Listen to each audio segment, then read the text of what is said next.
अब इसको प्रभावी संप्रेषण को बताने के लिए कम्युनिकेशन में 7 C's का कॉन्सेप्ट लाया गया है, मतलब 7 प्रकार के सी, 7 C। तो 7 C's क्या होते हैं? 7 C's, तो 7 C यानी कि 7 प्रकार के सी कौन कौन से हैं, जिनमें पहला तो है क्लियरिटी।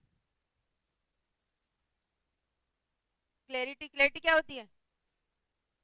यानी कि स्पष्टता। दूसरा कंप्लीट, कंप्लीट क्या होता है? पूर्ण, संपूर्ण या पूर्ण। तीसरा सी करेक्ट, करेक्ट यानी कि, करेक्ट यानी कि सही।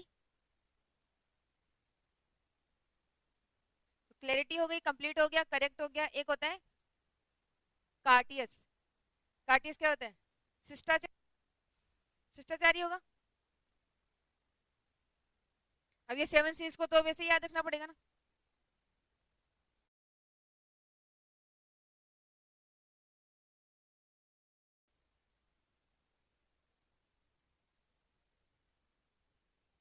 तो 4 हो गए, कौन कौन से हुए? क्लैरिटी हुआ, यानी कि इनकी व्याख्या भी देखेंगे अभी, स्पष्ट हुआ। दूसरा कंप्लीट हुआ यानी कि संपूर्ण। तीसरा करेक्ट यानी कि सही। चौथा कार्टियस यानी कि शिष्टाचार। फिर पांचवा आएगा कॉन्क्रीट। कॉन्क्रीट क्या होता है?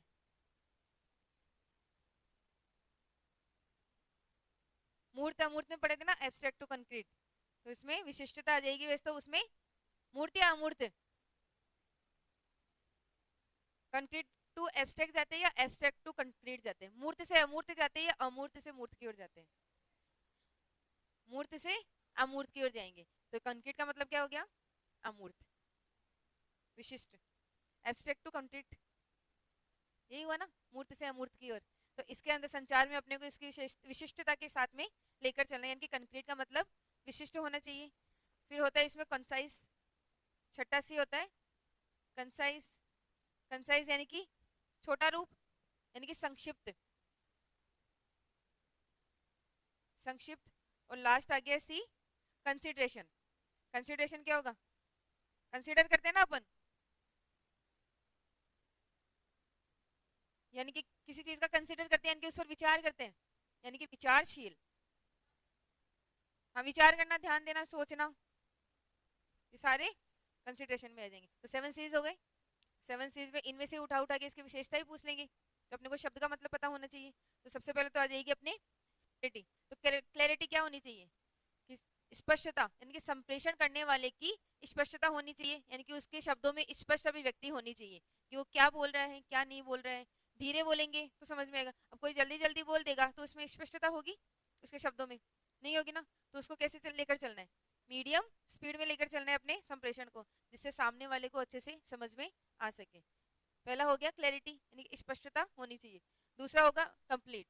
कंप्लीट यानी कि संपूर्णता, यानी कि संपूर्ण या संपूर्णता। आधी अधूरी जानकारी कैसी होती है? आधी अधूरी जानकारी ना जानकारी से भी बुरी होती है ना। तो हाँ, इससे अच्छा तो या तो जानकारी होनी चाहिए, होनी नहीं चाहिए, या फिर पूर्ण रूप से होनी चाहिए। तो हमेशा संचार या संप्रेषण में जानकारी या सूचना को कंप्लीट होना चाहिए, उसके बारे में सूचना देने वाले को या सेंडर को पूरी जानकारी होनी चाहिए। उसके बाद भी अपनी बात को रखे, इसमें कंप्लीटनेस या कंप्लीट या संपूर्ण जानकारी होनी चाहिए।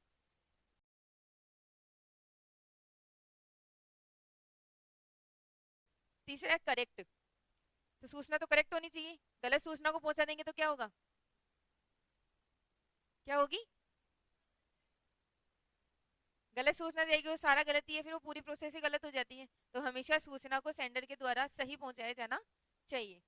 अगर ना पता हो तो उसको वैसे भी नहीं पहुंचाना ही चाहिए। अगर सूचना के बारे में अपने को कंफर्म पता ना हो तो उसको पहुंचाया जाना नहीं चाहिए, यानी कि उसको या तो आधा अधूरा नहीं पहुंचाया जाना चाहिए, और उसको अगर गलत पता हो तो उसको वहीं पर कैंसिल कर देना चाहिए, है ना, ये होगा। उसके बाद में होगा कार्टियस। तो कार्टियस यानी कि शिष्टाचार। शिष्टाचार क्या होता है?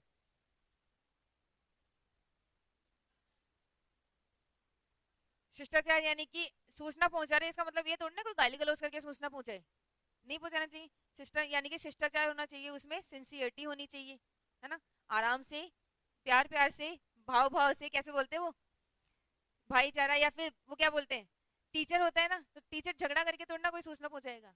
तो टीचर का स्वभाव हमेशा कैसा होना चाहिए, स्नेह भरा होना चाहिए, है ना, यानी कि ज्यादा वो अग्रेसिव ना हो। तो हमेशा आराम से प्रेम से सूचना उसको पहुंचानी चाहिए और अच्छे शब्दों का प्रयोग करना चाहिए। शिष्टाचार यही होता है। तो अच्छे शब्दों का प्रयोग करना चाहिए, गलत वर्ड का उपयोग नहीं करना चाहिए। फिर आगे है कंक्रीट या विशिष्टता।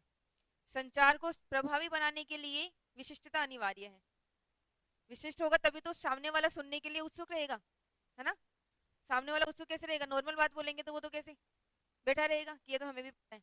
यही होगा, अगर उसमें संचार में अगर संप्रेषण में कुछ विशिष्ट बात होगी तभी तो सामने वाले पर ज्यादा प्रभाव डालेगी। तो संप्रेषण के लिए कंक्रीटनेस या विशिष्टता भी होनी चाहिए।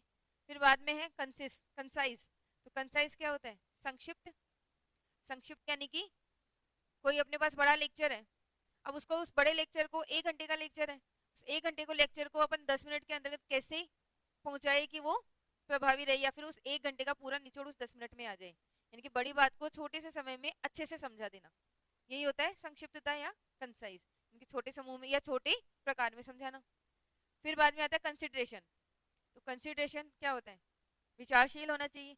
अब मैं आपको कोई सूचना दे रही हूँ, तो आप उस सूचना को वहीं पर सोचकर एंड कर दोगे कि बात खत्म हो गई, ऐसा थोड़ी होना चाहिए। ऐसी सूचना होनी चाहिए जिसके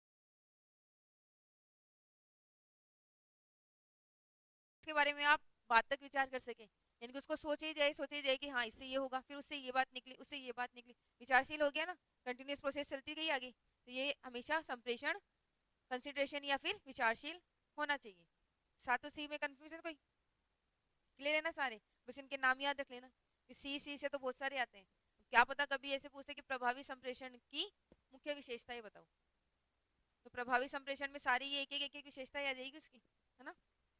तो कौन कौन सी है, सबसे पहले तो स्पष्टता होनी चाहिए, क्लैरिटी होनी चाहिए। दूसरा संपूर्णता होनी चाहिए, यानी कि